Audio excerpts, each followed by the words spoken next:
Imagine a car so unassuming, so mechanically modest, that many laughed when it first appeared. Yet it would quietly change the way millions of people lived and traveled. That's the story of the Citroën 2CV from 1948, a car born from necessity but destined for legend. Picture post-war France, where farmers still relied on horses and bicycles, where paved roads were a luxury, and where the dream of car ownership seemed far out of reach. Into that world rolled a machine with just 2 cylinders, paper-thin body panels, and seats that looked closer to lawn furniture than anything automotive. It looked fragile, underpowered, even ridiculous. But beneath its tinny skin was a radical answer to a national problem: how to put mobility within reach of the everyday French family. And while many dismissed it as a rolling joke, the 2CV would become one of the longest-lived, most beloved cars in history, and its impact rippled far beyond Europe. This isn't just about quirky styling or a funny nickname. It's about a machine that mobilized an entire country, that outlasted fads and critics, and that still stands as proof that sometimes the simplest ideas are the most enduring. Stick with me, because by the time we're done, you'll understand why the Citroën 2CV wasn't just a car, but a quiet revolution on wheels. And if you're enjoying this dive into automotive history, hit like, subscribe, and tell me in the comments which classic car you'd like to see explored next. The Citroën 2CV from 1948 may look like nothing more than an oddball with corrugated panels and spindly wheels, but the origins of this car tell us volumes about where France stood in the late 1940s. The country had been ravaged by war. Infrastructure was shattered, cities were rebuilding, and much of the population remained in rural areas where farming defined daily life. The challenge was clear. People needed an affordable, dependable, and simple way to get from fields to markets, towns to cities, without demanding resources the country couldn't provide. Citroën's solution wasn't to chase speed or luxury, but to strip the automobile back to its absolute essentials: mobility at its most democratic form. And that's what made the 2CV not just a product, but a philosophy on wheels, an approach that would set the stage for everything that followed in its remarkable story. Microstory. A French farmer in 1949 could load a basket of eggs into the back of a Citroën 2CV, bounce across rutted country paths, and arrive at market with every egg unbroken. That test, known informally among engineers as the egg trial, captured the car's mission better than any advertising campaign could. Its suspension, long travel, and uniquely soft, was tuned not for cornering precision but for forgiveness, soaking up rough ground where tractors and carts once held sway. The idea was both radical and practical. Instead of adapting the countryside to cars, build a car that adapted to the countryside. That meant designing something light, forgiving, and resilient, even if it looked laughable to outsiders. But for rural families, that meant freedom, independence, and efficiency they had never known before. Context Digest. By the time Citroën introduced the 2CV, the French auto industry had long been dominated by larger sedans and elegant tourers that were far beyond the means of ordinary buyers. With fuel rationing still a memory and money scarce, a car that promised 50 miles per gallon of fuel efficiency at an accessible price sounded like salvation. Other manufacturers in Europe had experimented with people's cars, but Citroën's approach emphasized utility above all. Carry 4 passengers, cargo, and do it cheaply and reliably. In other words, a design brief for survival more than style. Reflection bridge. That survival-first mentality explains why the car looked like nothing else on the road. Micro story. When the 2CV was unveiled at the 1948 Paris Motor Show, the crowd reportedly laughed at its flimsy construction and umbrella-like roof. Compared to gleaming saloons with polished chrome, the 2CV seemed like a toy. But Citroën's chief engineer Pierre-Jules Boulanger knew appearances weren't the point. He had issued the original directive years earlier: design a car capable of carrying a farmer, a sack of potatoes, and a barrel of wine across muddy fields. Comfort optional, durability essential. That clarity of vision meant the mockery rolled right off, because the engineers knew that their audience wasn't the press in Paris, but the families in villages. Within weeks, orders were piling up, and waiting lists stretched for years, proving the skeptics wrong. Context Digest.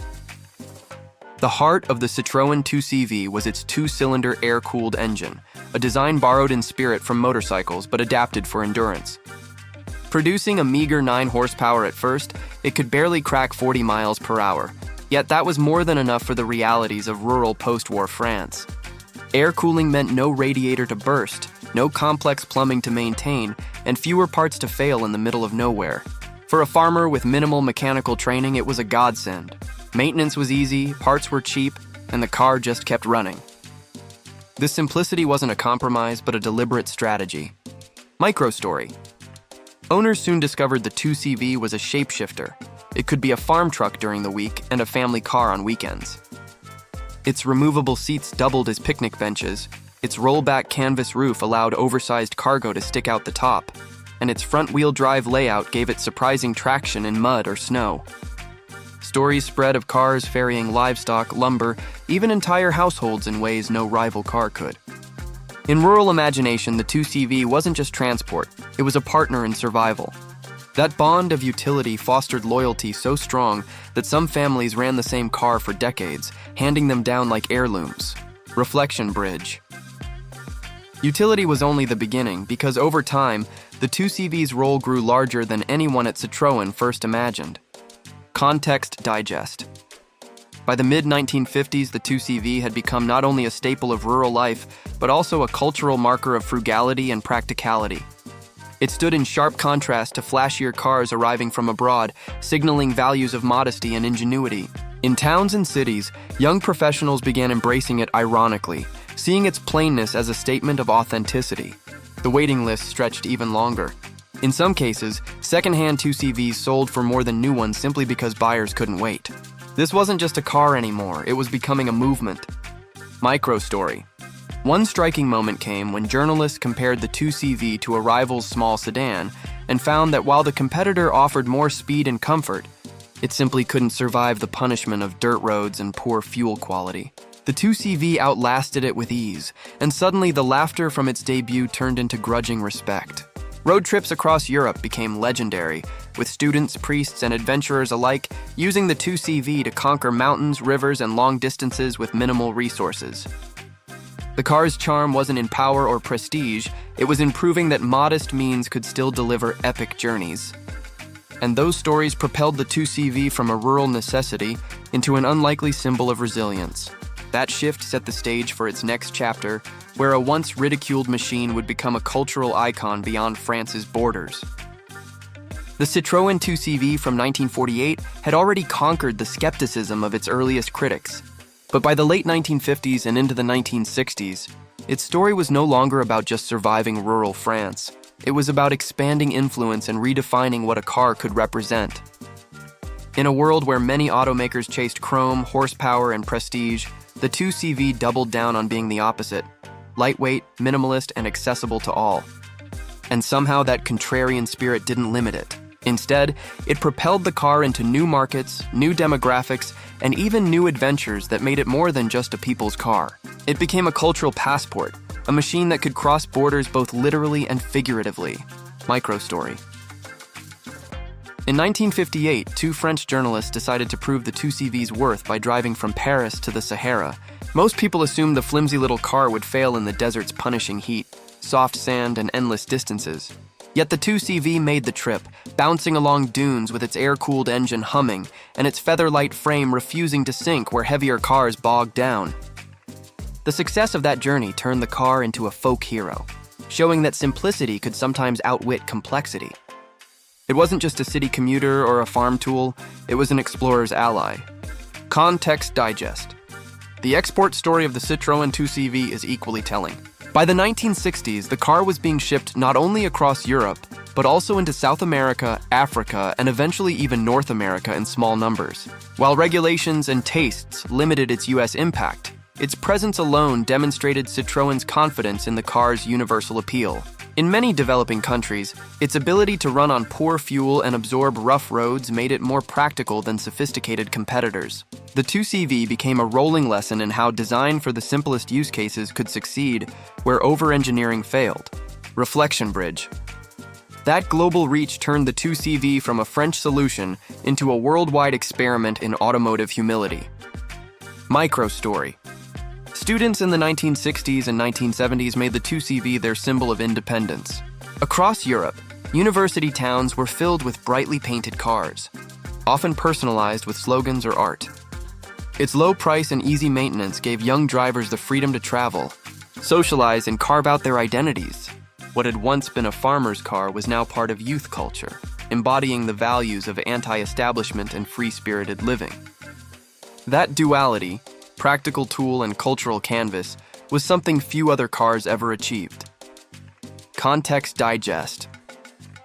At the engineering level, Citroën continued to evolve the 2CV slowly but thoughtfully. Engines grew slightly more powerful, features improved, but the philosophy remained intact. No unnecessary weight, no frivolous luxury. This incremental approach meant the car never lost its original DNA, even as decades passed. It was a living fossil in some ways, a vehicle that could be recognized instantly across generations. Owners knew they were part of a lineage stretching back to the late 1940s, and that continuity itself became a selling point. Microstory. Adventurers pushed the 2CV to extremes that seemed laughable on paper. Enthusiasts drove them across Africa, through the Andes, and even on round-the-world expeditions. A heavier, more powerful car might have broken down under the stress, but the 2CV's sheer simplicity made it repairable almost anywhere with basic tools. One famous rally saw dozens of 2CVs tackle thousands of miles of rough terrain, proving again that resilience could be a greater strength than raw performance. Each success added to the legend, reinforcing that this wasn't a novelty car but a serious partner in human ambition. Reflection bridge. Yet, while the 2CV's strength seemed timeless, the world around it was beginning to change. Context digest. By the 1970s and 1980s, rival manufacturers were flooding the market with compact cars that offered more speed, safety, and comfort without exorbitant prices. Regulations, especially on safety and emissions, tightened as well, posing challenges the 2CV was never designed to meet. Its longevity was remarkable, but the automotive landscape was evolving faster than Citroën's minimalist icon could adapt. Even so, demand remained steady in certain markets, especially where its virtues of simplicity and thrift remained unmatched. Microstory. In Spain and Portugal, production of the 2CV continued even as more advanced Citroën models entered showrooms. Local assembly plants churned out cars for decades, and families often treated the 2CV as their first step into car ownership. It was a rite of passage, a memory maker, and a constant companion in regions where it fit perfectly into the economic fabric. This was the paradox of the 2CV. In advanced markets, it looked outdated, but in others, it was exactly what people needed. That tension between obsolescence and enduring relevance kept the car alive long past its expected lifespan. By the time its production run neared its end, the 2CV was no longer just a vehicle. It was a cultural touchstone, beloved not in spite of its flaws but because of them, setting the stage for how it would be remembered when the final chapter came. The 1974 Suzuki RA125 had already transformed motocross in its debut and forced rivals into a new arms race, but the true measure of its importance lies in the legacy it left behind. This machine was more than a flash of dominance. It became the blueprint for what a motocross bike should be. Riders who cut their teeth on the RA125 carried those lessons into later decades, and entire generations of machines bore its DNA. To understand why it's remembered with such reverence, we need to look at how its impact continued to ripple through both the sport and the ownership experience long after that first yellow flash appeared at the starting gate. Microstory. The gateway to professional racing. For many young Americans, the R125 was their first taste of serious motocross competition. Riders who would go on to professional careers often started on this very bike, gaining skills that lesser machines would never have allowed. The R125 wasn't just an introduction. It was a stepping stone, teaching control, aggression, and strategy on a platform that demanded precision. Without it, many riders might never have reached the heights they eventually achieved. Context digest. The democratization of speed. Before the R125, elite performance was the domain of factory teams and heavily modified bikes. After it, that performance became something you could buy off the showroom floor. This shift wasn't just mechanical, it was cultural. It meant that motocross was no longer a niche for the mechanically gifted. It was a sport open to anyone willing to throw a leg over a bike and learn to ride it hard. That democratization changed the trajectory of motocross in America. Microstory. Family stories of ownership. The RI-125 didn't just live in race results.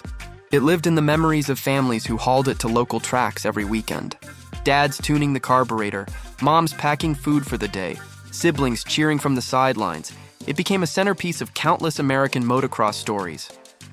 Even decades later, those who owned one remember not just the wins or the losses, but the sense of belonging it created. The RI-125 was a ticket into a community, and that's why it's remembered with such affection. Reflection Bridge. That blend of technical achievement and emotional connection is what elevates the 1974 Suzuki RI-125 from a good motorcycle to a cultural milestone. Micro-story. The collector's perspective, today, original 1974 RI-125s are highly sought after by collectors, not just because they're rare, but because they represent a turning point in motocross history. Restoring one is like preserving a piece of racing evolution. Owners talk about the thrill of hearing that sharp two-stroke crackle again, not just as nostalgia, but as a reminder of how far the sport has come. These machines, even when parked in a garage, carry a living legacy. Context digest, influence on design philosophy. The success of the RI-125 pushed design priorities across the industry toward lighter, sharper, race-focused machines. That philosophy remains intact today, visible in every modern motocross bike. The lessons learned in 1974 about weight distribution, suspension travel, and responsive power delivery still guide engineers, proving that the 125 wasn't just a product of its time, but a foundation for the future. Micro story, a lasting symbol. For riders who experienced motocross in the 1970s, the sight of that yellow tank became an emblem of possibility. It meant that with the right bike and enough courage, you could compete at a higher level than you ever imagined. Long after the dust settled, the RI-125 remained in memory, not just as a motorcycle, but as a symbol of ambition, freedom, and the thrill of chasing speed. Reflection Bridge. This is why the RI-125 isn't just remembered by those who rode it, but by the entire sport it helped to redefine. Micro story. A modern echo. Even today, when younger riders hear stories about the 1974 RI-125, they're struck by how much influence one bike could have. In a world of constant updates and yearly model changes, it's rare for a single machine to stand out across decades. Yet the RI-125 continues to be a reference point, a reminder that sometimes one bold move can alter the course of an entire industry. That recognition cements its place not only in history books, but also in the imagination of new generations. Context digest. Why legacy matters. For any motorcycle, legacy is measured not just in wins, but in the way it shapes what comes after. The RI-125's legacy is clear. It defined the expectations of riders, forced competitors to innovate, and helped transform motocross into a mainstream sport in America. Its fingerprints are still visible in the machines tearing up tracks today, which is why enthusiasts continue to honor it half a century later. Reflection Bridge. The RI-125's story closes not with its production run, but with its lasting presence in culture and memory. The 1974 Suzuki RI-125 wasn't just a bike that won races. It was a machine that redefined motocross, shaped the sport's culture, and left a legacy that still echoes every time a lightweight two-stroke roars to life. That enduring influence is what makes it one of the most important motorcycles ever built, and why it continues to be celebrated as the motocross machine that truly ruled the tracks. The Citroën 2CV from 1948 was never meant to be glamorous, but its story reveals more about the power of simplicity than almost any other car in history. From the start, it was designed to solve a national crisis, giving post-war France a cheap, reliable way to move people and goods. Over 4 decades later, it had become more than a solution. It had become a symbol of resilience, humility, and ingenuity. Looking back, its legacy isn't in horsepower or lap times, but in the millions of ordinary lives it transformed. For American viewers, the Citroën 2CV can feel almost alien because it runs counter to so much of what US car culture has celebrated: size, speed, and style. Yet that contrast makes it compelling. In a nation where the post-war boom produced highways, muscle cars, and suburban sprawl, the 2CV was tackling a completely different problem: how to get farmers off bicycles and onto 4 wheels without bankrupting them. Seeing how two societies solved mobility in such opposite ways highlights what cars really reflect, the values and needs of the people they serve. Ownership reality in the US was limited, but for those who imported or preserved a 2CV, the experience is like nothing else. It's not fast, it's not plush, and it certainly won't turn heads for luxury, but it will spark conversations anywhere it goes. Every rattle and wobble becomes part of its charm, and every mile is a reminder that driving doesn't always have to be about performance. It can be about connection, to the road, to history, and to a philosophy of enough. In market terms, the 2CV's blueprint has echoed into modern times. Today's push for smaller, more efficient vehicles owes something to the radical thinking Citroën embraced in the 1940s. Minimalism, adaptability, and efficiency are back in focus as automakers wrestle with electrification and sustainability. The 2CV's lesson, that less can truly be more, feels unexpectedly modern. And in cultural terms, its endurance shows us that cars don't need to be perfect to be loved. They need to be memorable, accessible, and tied to a sense of purpose. The 2CV embodied all of that, which is why it still inspires affection decades after its final production.